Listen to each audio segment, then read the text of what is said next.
Aujourd'hui, sous le feu des projecteurs et de la caméra, une branche d'un noisetier est sciée en plein milieu de l'été. Cela peut briser le cœur car la branche porte des noisettes.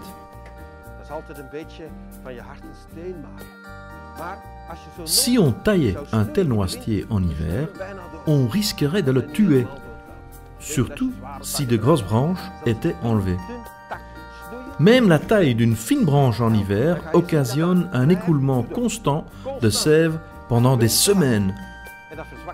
Il est bien entendu que ceci affaiblit gravement l'arbre.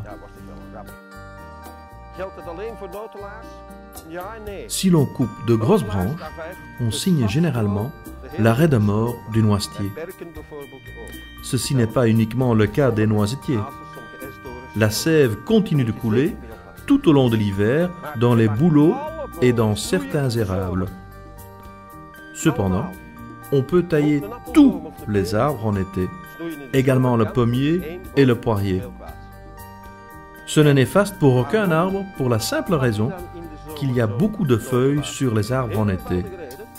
Le flux de sève qui s'arrête ici se dirige simplement vers les autres feuilles.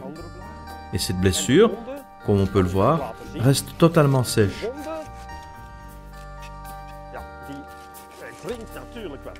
En écartant cette branche, il y a moyen d'encore mieux le voir.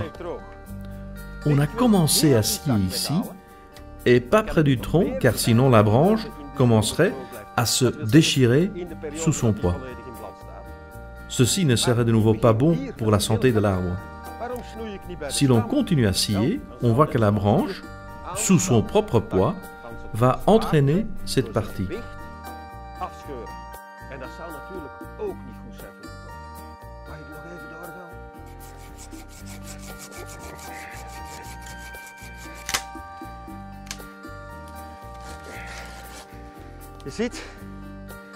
C'est ce qu'on veut éviter à proximité du tronc.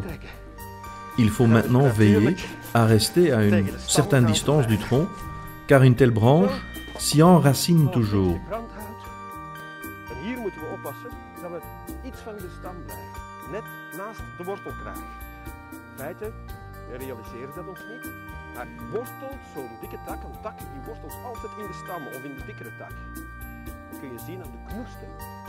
Ces racines doivent être épargnées afin que la blessure puisse se refermer correctement.